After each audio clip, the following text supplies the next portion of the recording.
welcome to all of you to the opening of the Simon Center Art Gallery. I'm Mike Douglas. I'm a permanent member here in physics. Closer to the mic, please. And I'm here to introduce our first speaker. We have a great night.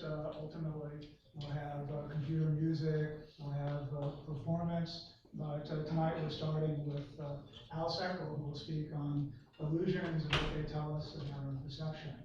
I know Al going way back, in fact, to my first year in graduate school at Caltech, and I met him under very memorable circumstances. I was a Cal graduate student and taking a course which is famous in certain circles, taught by Richard Feynman on computers. So he was taking a break from physics and pondering the mysteries of the universe to learn something about computers, and he had a course called the potentialities and limitations of computer science. And among other things, he introduced many of the basic ideas of what we now call quantum computing in that course. But this was just the first step. And I was there. I was talking to various people, a professor visiting from MIT named Jerry Sussman. And he brought me to lunch after the course. He was co-teaching with Feynman because he actually came in knowing something about computer science, being a computer scientist from MIT. Feynman came out knowing a lot. And there was this group at the lunch table, people, of course, who I didn't know, the TA, Sussman, Feynman, and this rather, as I was to learn, extraordinary person who was sitting next to Feynman and cracking the jokes that when Feynman wasn't cracking jokes, had Feynman cracking up. And I went to many of these lunches, and as those of you who have read Feynman's books or heard something about him, he was a very skeptical sort of person, and whatever people were talking about, if he felt that you hadn't thought things out or didn't quite know what you were talking about, he would let you know that in no uncertain terms. And so when the discussion turned to questions about the mind, as everyone's talking about computers and artificial intelligence, a subject that fascinated him, he was very interested. He learned everything, so far as I could tell, that there was to know at that point in time, but he would brook no nonsense, and if one got too philosophical, he would quickly interject. And my favorite memory of that is when we were talking about what is the mind, what is consciousness, and he heard this, and his wife, what is this that you call consciousness? I have no idea what you mean. What is this strange perception you think you say you have in your mind? You have to explain it to me. And it was a good lesson. You have to stand back and try to figure out what you think is perception. What is it really telling you? And I think nobody is better at speaking about that than Al Seckel, who I'm introducing to you now. So he's gone on to many more adventures than I can tell you in 2 minutes. But in particular, he's a recognized expert on visual illusions and what they have to tell us about perception. He's written many books on the subject and given versions of this talk in many forums. And so I'm sure we'll all be fascinated and learn something from what we're about to hear. So I'm going to give you Al Seckel.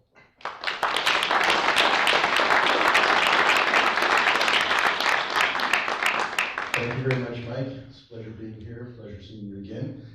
Thank you. It's a great honor to be here at the Simon Center. I mean, this is of geometry and physics and art. I mean, these are passions of mine as well as cognition. They all come together, and that's what I'd like to show today in my presentation. I'm going to unveil sort of some new ideas. I've been sort of struggling what to present here, whether I'm going to go through a series of interesting effects and talk about the underlying mechanisms, or try to put forth some new ideas I've had, looking at the whole sort of perceptual system from a very high level, and just toss it out and see what people think, to see how it all fits, and if there's a takeaway that we can get from that.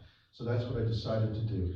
And in terms of our remarkable adventures with Feynman many years ago, Feynman once said, if you're trying to get at the fundamental laws of the universe, you don't look at those things and keep confirming those things that have been confirmed and confirm them again and confirm them again. You sort of look at the quirky areas and you scratch there. And that's where you start to find things out. And it's a sort of, I thought that was a very interesting approach. So I took this remarkable toolbox that we were given. And I thought, well, wouldn't it be interesting to take it to one of the great mysteries of the universe, which is that of the human brain? How do we think and how do we perceive? So I started thinking, what is the brain primarily concerned with? Well, it's concerned with vision. And what's the quirky area of vision? It's illusions. So I thought, let me scratch there, and let me see what pops out. And why are illusions interesting? Because they're a window into perception, because they can reveal the hidden constraints of the perceptual system in a way that normal perceptual processes do not. But they're also fun and delightful. So working with them, it's fun. And to give you an idea of just how fun they can be, let's start with a little this. flat panel here, and I'm going to add it to the corner of the box, and you'll see a strange thing. It will look like I cut the corner off of the box. See, the corner is now gone off the box. Now I'm going to punch a hole in the box. Now you can see into the box. Now I'm going to put this tube in there. And now if I turn the box, it'll look like the tube is like a gun sticking out of a gun turret, weaving back and forth. Looks like it's moving in relation to the box, but actually isn't. I'll show you what you have. You're just looking at the inside of this. And I painted it on the inside so that it looks like the outside. Now if I take the corner off, take this off, it adds the corner back onto the box. Looks the paradox box. All right, would it be possible to bring down the lights a bit? No. That'd be really helpful. So, On or off? I want to shoot, Just the one. I'd like to use some of my favorite illusions actually to make a point about the perceptual system. First, things are not always black and white or on and off. So, if you look at the center disk, do they appear to be in phase or do they appear to be out of phase? Out of phase. Out of phase. Okay, so let's divide the audience in half. The left side of the audience is responsible for the inner disk on the left. And when the inner disk on the left turns white, I want you to say white. And the right side is responsible for the inner white disk on the right. And I want you to say white when you see that turn white. So everybody go. White. Well, that's very interesting because the audience is in sync, but this isn't. So that's your perception. What is the reality? Reality is that they are in sync. No.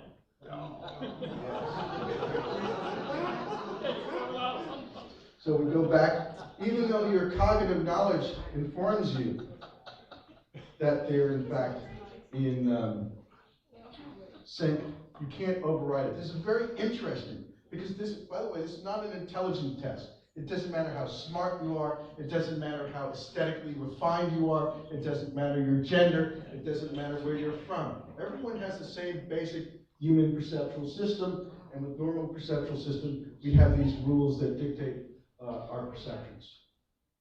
So for example, perception versus reality.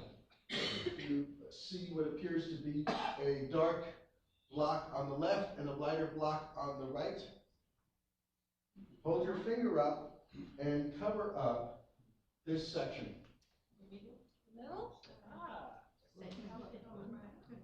Remove it? No.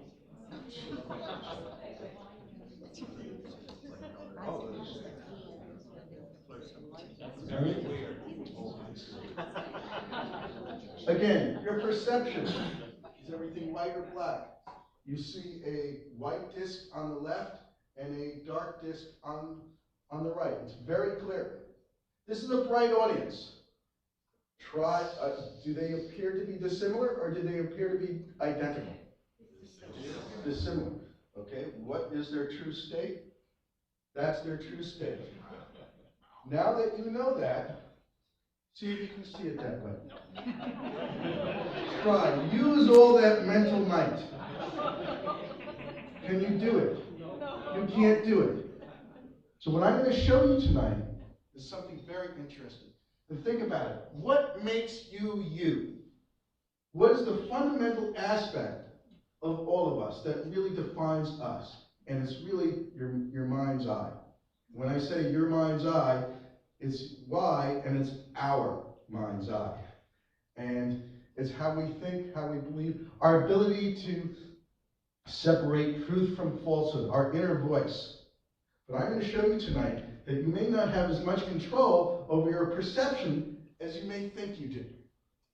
And it's a very interesting concept that you know you're being tricked. You know 100% you're being tricked, but you can't stop yourself from being tricked. Oops, wrong way. Okay, here's your perception of you fixate on the cross. What is the motion of the two squares? Do they appear to be zigzagging? Yes. The truth, that's the reality. So once again, we have your perception, and then you have your reality. This is a classic illusion. These two, it's the shepherd tabletops. Do they appear to be dissimilar in size and shape? Yes. But in fact, we can measure them. Length is the same, width is the same, and it doesn't override. You still see them as dissimilar. Here we have two holes that are perpendicular to each other. You normally don't pass a glass fluorescent tube through two perpendicular holes.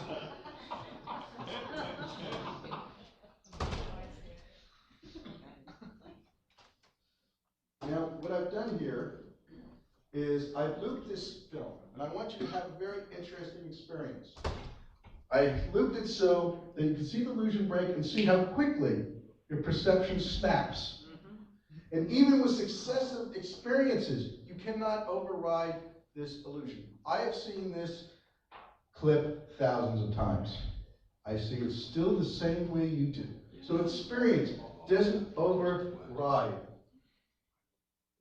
Now, you may think that this is just fooling the visual senses, but there's fooling the auditory senses too. So, listen to this drum beat. Tell me if it sounds like it's getting faster and faster.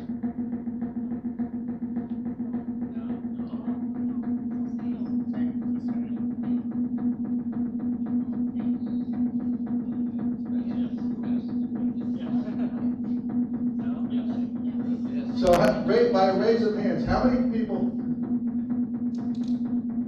think it's going faster, the tempo's going faster, and how many people hear the same? So it's about evenly split, and you have the same identical input. Now, illusions can also violate your expectations. No, it's the same. Illusions can violate your expectations. Look at the length of the train. And the length of the tunnel. There's no camera tricks here.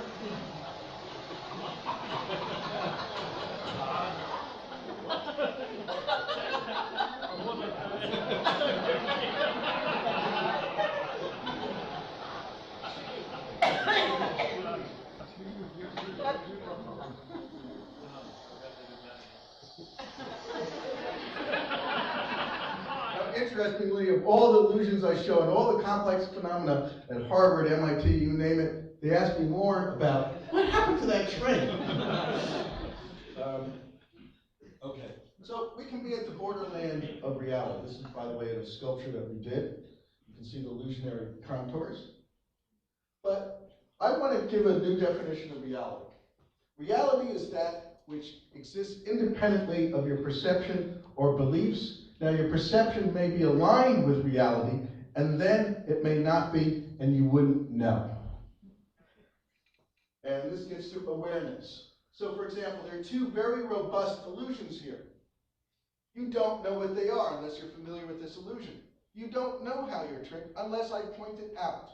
So it requires being aware, cognitively aware that you're being tricked. So so let's stop a second. What does this all mean? How does this all come together? Now, most people take vision for granted because we have such a seamless mental representation of our visually rich three-dimensional world. We just don't think about it. When we're driving a car, the trees, the colors, the shapes, everything is changing, but you don't think about it. When you wink, for example, the light goes out. But you don't notice that it goes out. If I turned out the light for the same amount of time, you would notice it. And the brain fills things in. We have a blind spot where it fills things in. There are all these wonderful things going on. You don't even realize that we even fill in with auditory signals. So I'll give you an example. So I'm going to play a quick clip of someone repeating a sentence. And you'll hear a cough. And see if you can determine what part of the word is missing. And you won't, it's very difficult to do because your brain will fill it in. The state governors met with their respective legislatures convening in the capital city. The state governors met with their respective legislatures convening in the capital city. The state governors met with their respective legislatures convening in the capital city. So, what was does anyone know what the part of the word was? So let me now play it without the cough, and it'll be very discernible. The state governors met with their respective legislatures convening in the capital city. So you missed the The state governors met with their respective legislatures convening in the capital city. So the brain fills things in. So what is perception? Perception is a system that allows us to interact successfully with our world. That's what it's there for. And it's evolved this wonderful bag of tricks over millions of years to enable us to navigate and to survive and eat and forage and avoid enemies and so forth. Now, there are three perceptual frameworks that I want to talk about. First, what are you looking at? The building up of a scene. What is the meaning of the scene? In other words, what are you attending to? And three, how does it all fit? The building up of core beliefs. And there's an underlying commonality of the perceptual frameworks. They try to resolve ambiguity, noise, and conflict. They are rule-based and context-dependent. These rules operate at an equal level of awareness. You have no mental control over those rules, and you map information in a way that supports that pre-existing organizational framework. So, first, I'm going to skip through this because it's a little bit, because I have limited time here, but for example, people think, oh, vision's easy, it's like a camera. But it's not like a camera. A camera records incoming information. A brain interprets incoming information. There's a qualitative difference between the two. So, for example, when we look at an image, we can examine it in terms of depth, color, texture, and meaning. And everyone can see that in this particular image. But we can also be fooled, because this is an example of trompe-l'oeil, where it was just flat. But this is a good metaphor for me, because what happens? Because we have this three-dimensional world that's projected on the back of our retina as two semi-flat sheets. And somehow the brain must reconstruct this world from two semi-flat images. And that's a non-trivial thing. Because there's an enormous amount of ambiguity that happens with a semi-flat image on the retina. For example, spatial ambiguity. So these black lines represent lines of sight. These squares, as long as they subtend the same visual angle to the eye, will all appear the same to the eye. So you can have an infinite variety of shapes giving rise to the same retinal image. Yet your brain sorts it out. And the retinal image is not only ambiguous in terms of shape, it's ambiguous in terms of form, depth, brightness, color, motion. So therefore, you need to sort this out. And your perceptual system how your perceptual system does this is part of its internal programming. So basically what the perceptual system tries to do is resolve perceptual ambiguity. And it has tricks to do that. And what I've been trying to do with my work in these illusions and so forth is to find out what those rules are that mediate perception. So here we have two silhouettes. They're identical. It doesn't take a lot of information to resolve that ambiguity. Now it doesn't have depth information here. Silhouettes generally don't have depth information. So the horse is ambiguous in terms of depth. You can stare at it and they can appear to look toward you or away from you. But just by adding just the slightest amount of information, I can get these horses to appear to be facing in two different, it doesn't take a lot, it just takes a very little push for your perceptual system to go one way or another. So you don't have to do all the hair, all this, but it's context-based, because if I place those lines in another place, it wouldn't make any difference. So it's very important that it's context-based. Here's another way that we can resolve ambiguity. And here's a cross-modal interaction. So if you fixate on the cross here, you see the path of the two balls. How do you perceive the path of the balls? They're crossing. But it's an ambiguous display because they could also bounce.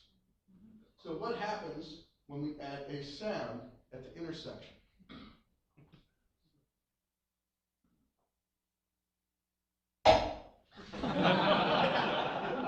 It's the same visual display, but the brain tries to resolve ambiguity. So it will hook onto anything, including another sensory modality to resolve that ambiguity.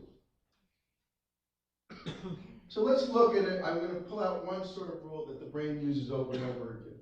So for example, shadow.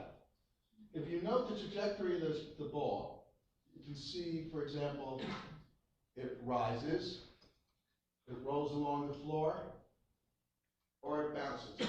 But the trajectory of the ball is the same in all cases. If you use your hand and cover the shadow, you'll see it's the same. So it's really the shadow that's dictating your perception of the motion of the ball. Here, you see the convex silhouette of a deer, and over here, a concave sort of meaningless jumble. These two images are the same, it's just that they're inverted 180 degrees. So we have shape from shading here, because we've grown accustomed to light comes from above, and it dictates where the shadows go. And so when you see where the shadows here, you view this as concave. Where you see the shadows here, you view it as convex. Another example, shadow. You see the white square inside in the shadow of the cylinder, and the dark check outside of this cylinder? These two squares are identical. See that? Which two? This square and that square are identical. No. Me. That's their true nature. Now that you know that, try to see if you can see it that way. No. You can't do it. I don't believe it. Which two are you pointing at? The white check, or the light check in the shadow, is identical to the dark checks outside of the shadow. It's actually shown. Yes.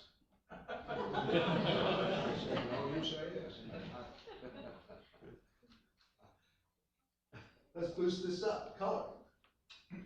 The yellow square inside the shadow is identical to the brown square outside the shadow.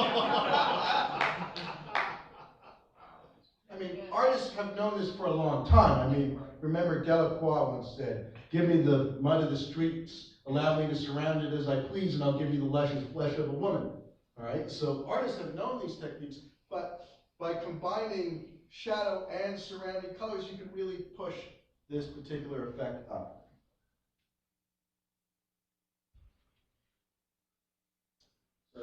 So here you see what they really are. When you go back, you can't override it. Isn't it interesting? Where you know something and you can't stop yourself from being tricked. That's a really interesting sort of feeling. Now, my intellectual inspiration in my youth. So here we have this particular figure. And you see on the bottom of this figure, you see, three cylindrical prongs and two flat rectangular prongs. It's impossible. You know it's impossible. But you can't stop seeing it. As you've spent your entire lifetime translating two-dimensional perspective drawings into three-dimensional mental representations. You can't stop doing it now, even when you know something is impossible, because you have rules that translate these perspective drawings. And this is an important point. So even though you know it's impossible, you still map it in accordance with those rules. So utilizing this principle, we can actually make things. So here's a little crate we made out of one of my former homes. So you can see this starts from the back, goes in front of the front to the back.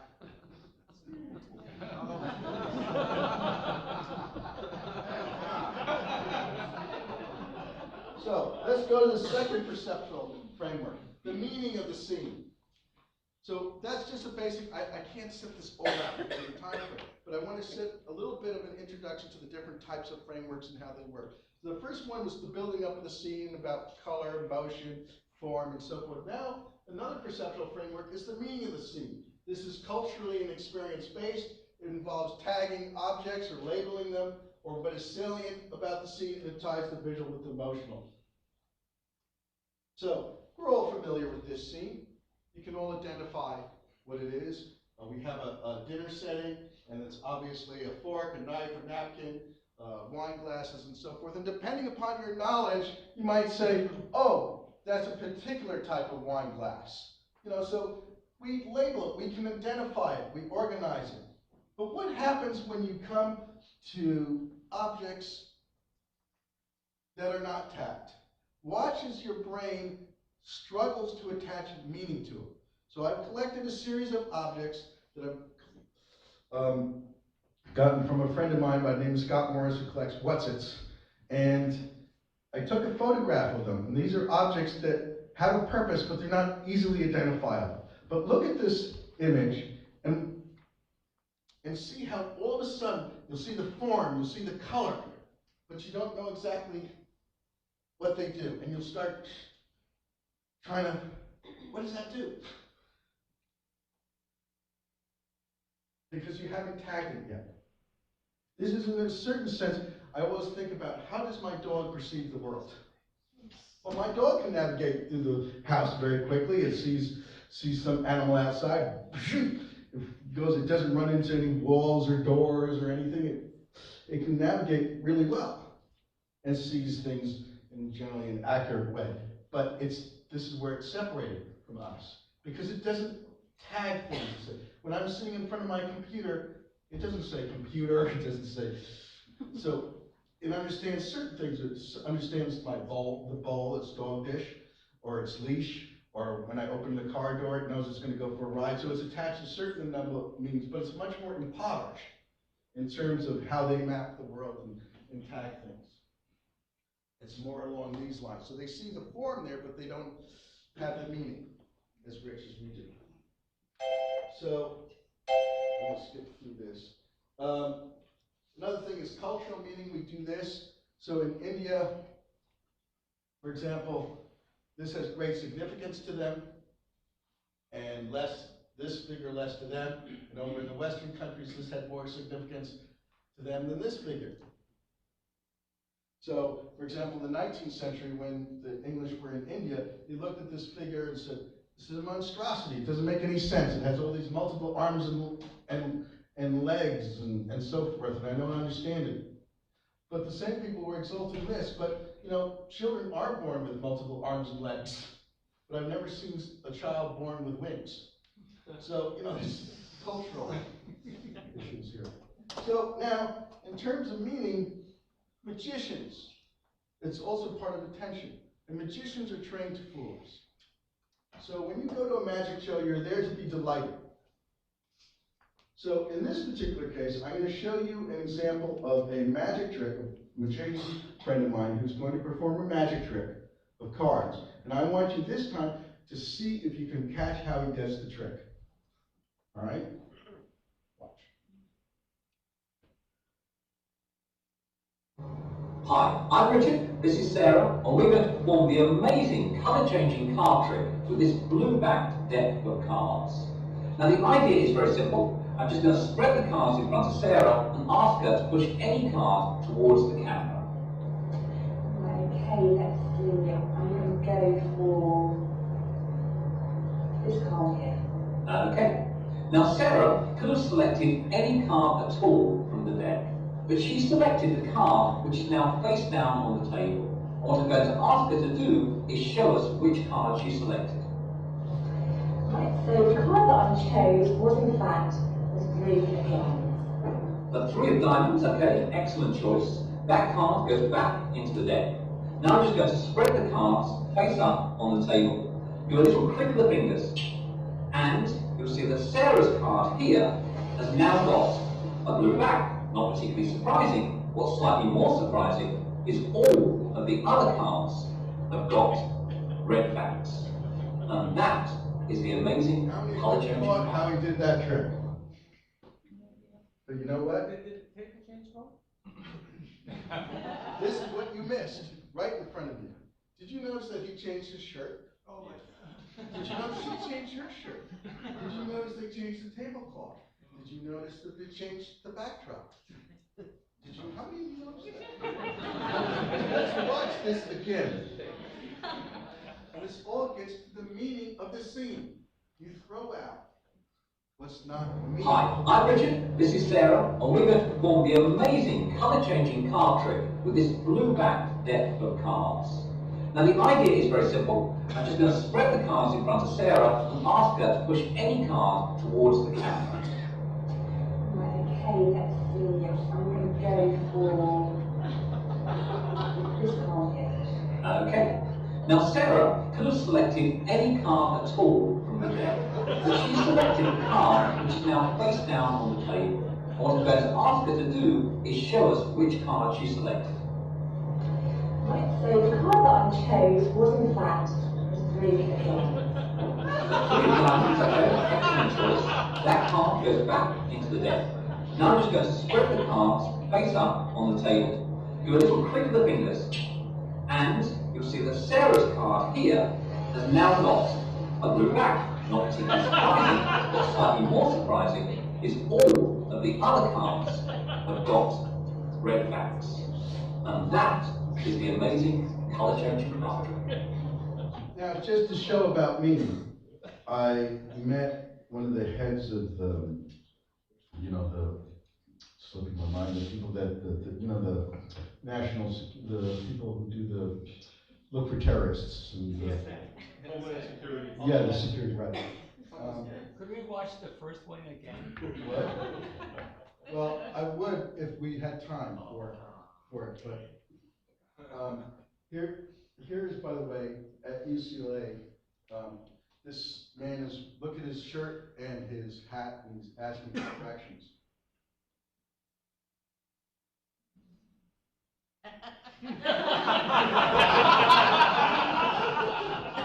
They don't notice. You can do this over and over again. They just don't notice. You can change genders. And they don't notice. So, as I was saying, I showed this to one of the people who are responsible for training those people who look for terrorists. And I said, is it safe to fly this plane, in this plane? No. But don't say what it is. How many of you spot the problem? Raise your hand. How many of you don't spot the problem? Equal number.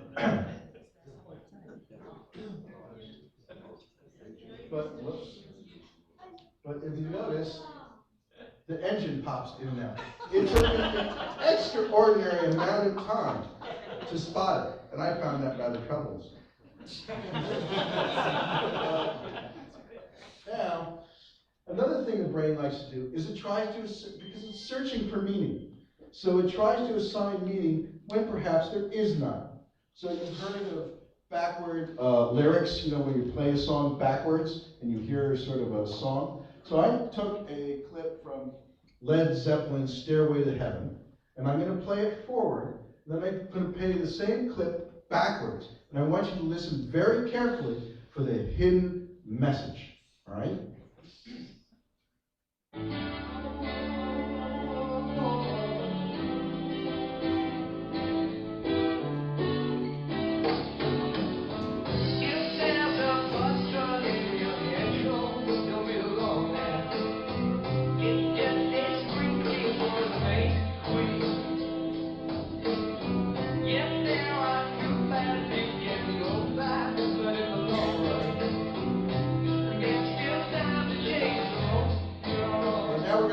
same thing backwards. You try to hear the hidden message.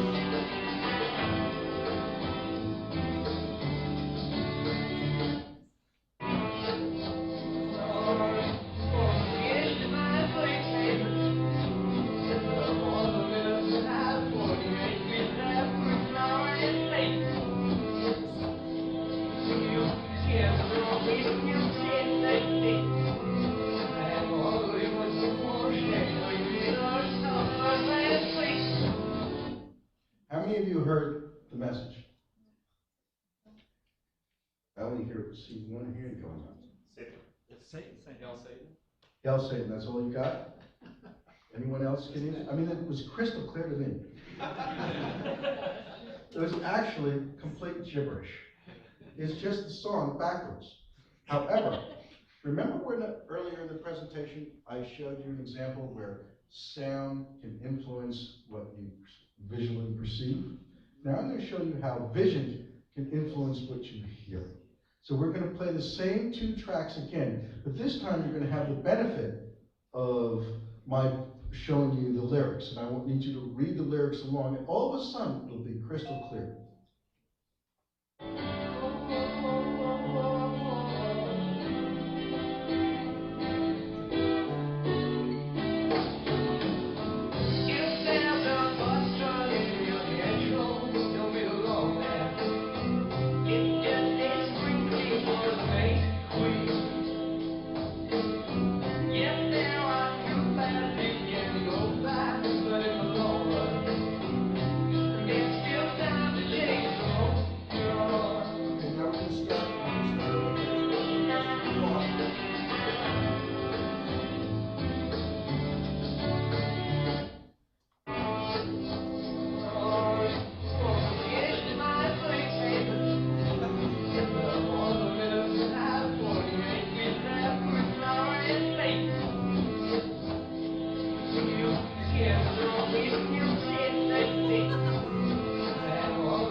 Well, there's a remarkable difference. So, isn't it interesting that just like that silhouette with the horse, just a little bit of information can push your perceptual system, right? Again, it's to resolve the ambiguity. All these perceptual frameworks operate the same way. Just in physics, where we have this tremendous complexity around it, there's a simplicity underneath, and rules that operate the same way over and over again. So, I had to give a talk up at NASA Ames. It just so happened to coincide with the 40th anniversary of the moon landing. And I asked them, all these NASA engineers, how come there's been no publicity about the hidden message in Neil Armstrong's famous quotation after he landed on the moon? And they said, what? I mean, it was just didn't know what I was talking about. And I asked them, they were hiding it or what? And so finally, I asked them if they actually wanted to hear what the hidden message. So all I've done is played it backwards. One small step for man, one giant leap for man. So read along. Might ever let it fall. Might ever let it fall. You didn't know that's what you hear if you play it backwards, did you? Now, to do another experiment, I'm going to do something called phantom words. It's a little annoying at first. And I'm going to play noise. And it's just going to cycle, it'll be annoying. But after a little bit, you're going to start hearing words. All right?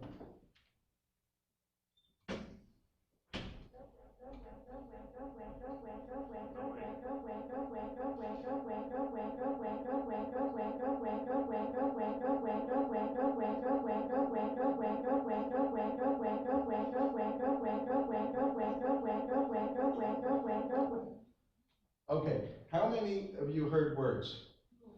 Okay, what words did you hear? Nowhere. Nowhere? No way. Okay, what did you hear? Beltway. Beltway. Pilgrim? Okay, I mean, so you're all hearing the same input, but you start mapping it a different way. And interestingly, and excuse me for saying this, you tend to map it for things that you're thinking about at the time. So whatever you're thinking about right now, no way.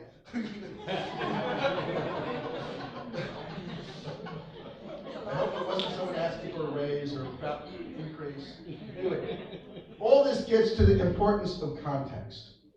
Now, one of my great passions is education and the importance of teaching young minds how to think rather than just what to think. And one thing that is so important is the importance of context. That context is the most important and essential part of information. And without context, you can make a case out of anything by leaving out the half the facts. And just as I said in the perceptual system, just a little bit of push can push you this way or that way. So let's look about context. This is an actual homework assignment that was handed in by a 7-year-old girl to the teacher's request. What do you want to be when you grow up? And the little girl sent this in, when I grow up, I want to be like mommy. What is mommy? A stripper. Does everyone see that? So let me read to you the letter that the mother wrote the teacher. Dear Miss Jones, I wish to clarify that I am not now, nor have I ever been, an exotic dancer. I work at Home Depot, and I told my daughter how hectic it was last week before the blizzard hit. I told her we had sold out every single snow shovel we had, and then I found one more in the back room, and that several people were fighting over who would get it. Her picture doesn't show me dancing around a pole. It's supposed to depict me selling the last snow shovel we had at Home Depot. From now on, I will remember to check her homework more often.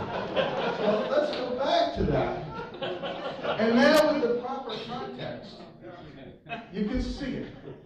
Now why I like this is because it shows all of us, that simply with an image, our own perceptions, our own biases, our own prejudices, our own experience can lead us to a conclusion that's way over here, when in fact, the reality is way over here.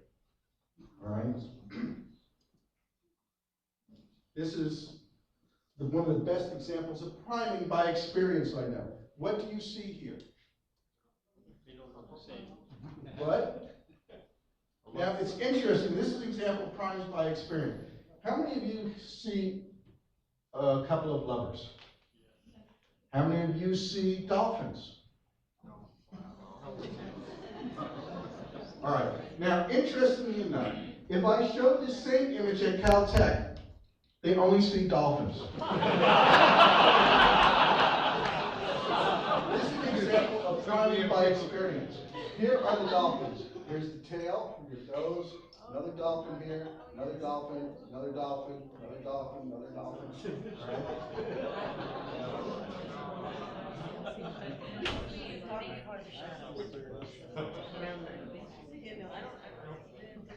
So all of this is part of a simple but deeper argument.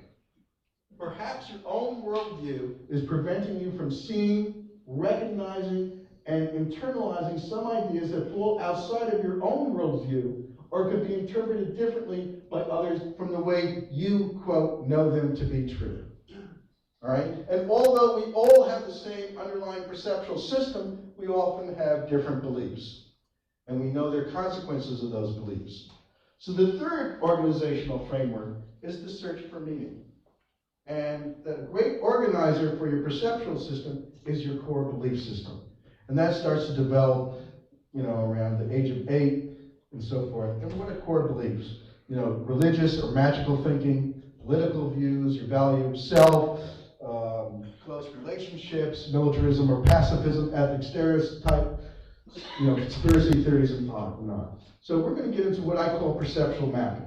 Once a mental organizational framework is in place, our brains unconsciously prefer to map or twist any inconsistent or unusual information in a way that's supportive to that existing framework. Just in the same way that I showed you the impossible figure, that you know it's impossible. You've spent your entire lifetime translating two-dimensional representational drawings, perspective drawings, to three-dimensional mental representations. You can't stop doing it, so your brain fits it. In the same way that when you have inconsistent information, your brain will fit it to supporting your information. So, for example, many years ago, when I was with Mike at Caltech, for example, I was interested in combating the pseudosciences. And so I came across all sorts of people that had bizarre beliefs. And one individual claimed she could cause it to rain anywhere on the planet within 24 hours. Really? Absolutely. And she wanted our certificate of authority to give her blessing that she had this ability. I said, you sure you have this ability to cause it to rain anywhere on the planet? Yes. Have you ever failed? No. And you can cause it to rain anywhere on the planet without failure? Yes. Can you cause it to rain in Seal Beach tomorrow? That's where she lived. She said, yes. She was delighted to partake in the experiment. I said, go ahead and do it. 2 days later, when it obviously didn't rain, I was kind of curious to see her response when faced with an absolute failure. And she said, so I said, what do you think happened? She said, and I quote you, I've been thinking about it all day, and I realized what finally happened. I accidentally caused it to rain in Louisiana by mistake. That was her. Now we laugh at that. But what was going on there? She was faced with a contradiction, so she had a core belief, and she searched for a way to keep her core belief intact. Now we can laugh at the outside of this, but think about what her brain is actually. Our perceptual system needs to be rigorous. It needs to stay put. So if we have a bad day and we trip going up the stairs and fall and hurt ourselves and knock over coffee and all these things, the world doesn't go out of focus and we have a new visual system. It's the same rules. So your brain wants a successful, rigorous system there. So it wants to keep these things intact. So it searched for, so yes, she made a mistake, but her powers are still there because she just caused it to rain in Louisiana by mistake. So this is why, with the people who predict the apocalypse and all these other things, when it doesn't happen, they still go on. So we do this perceptual mapping, and for example, a good example is magical thinking versus non-magical thinking. So how, I was very interested in this issue for a long time. So for example, take a picture of a child being pulled out of the rubble in Haiti. Right, after 10 days. A non-magical thinker will look at this and say, okay, Haiti's on a fault line. All right, the buildings are poorly constructed. It's inevitable there's going to be an earthquake with thousands of people killed. And after a few days, you're going to have survivors. And out of those survivors, you're going to have a child pulled out. There's nothing miraculous about it. And they might even take the argument further by saying, okay, this shows that there's an argument against the idea of an interacting deity, because if he knew this was going to happen or can interact in this way, why didn't he stop it in the first place? So that's how he takes this information and maps it. How does a magical thinker view this? They look at the same information and they say, proof of God's existence. So it's interesting that given a core belief system, so the fact that one side views this as contradictory, another side views it as supportive. So depending upon that core belief system, you take the same incoming information and you map it in different ways. So what's that basic? I'm limited time. So we have this also in underlying debates, that there's sometimes an underlying belief system behind these things. For example, climate change. I happen to know that the underlying fundamental belief structure behind that is libertarianism. All right? So there's all certain things where there's underlying belief system. So there's perception versus reality. How do you perceive yourself? How do other people perceive you? How do we perceive our own self-worth? There are people who have stunning achievements, but they feel, no matter what you tell them, they won't feel confident about themselves, or vice versa. All right? How do we map our personal relationships? How do we map the news? How does the media map the news for us? Are people guilty or innocent? We do this. And what's really important here is we do something that's counterintuitive. We're emboldening the opposition. when we argue with them.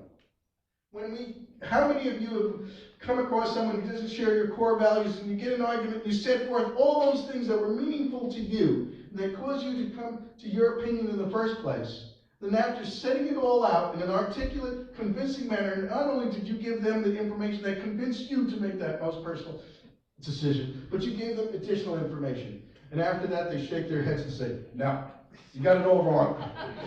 Right? In fact, after listening to you, I'm stronger in my beliefs. Right? So why is that? Because if you have this perceptual system, they are listening, and you're thinking to, what a Nimrod. They didn't even listen to what I said. But no, they did listen. They listened to everything you said. It's just their perceptual system took it and twisted it and put it in a way that's supportive to their framework. So arguing with people may be I'm not talking about the difference between a Toyota or a Honda or something like that. I'm talking about it corporately. When you're arguing with someone, it may be counterintuitive to take that approach. So there are ways to get out of this with system failure, where it gets so bad that the brain says, I'm not surviving, and it looks for a way to reboot. That's why cults tend to hang around and impoverish, because kids have their umbilical cord out looking for something new. And when it's saying, I'm not surviving, you can plug it into something else, you stop mapping that way. So, I want to promote understanding. I'm not trying to get people to be cynical or unduly suspicious of everything you hear, see, or read, but just to be aware of these things, and aware of these things so you can have some approaches, avoid myopia. You know, a way to do this is, if you view these different belief systems as sort of bubbles, or they're sort of Venn diagram, look for the commonalities. Instead of banging on the bubble, trying to get through and break through, find where the commonalities, the underlying commonalities between the different groups, and that's where you start focusing. You know, what's the basic commonality? Food, water, shelter, health, you know, dignity, opportunity. These are the areas. If you take those away, so just go for that. Stay away from, you want conflict or commonalities. Anyway, so that's, be aware, not unduly suspicious, and that's my thing.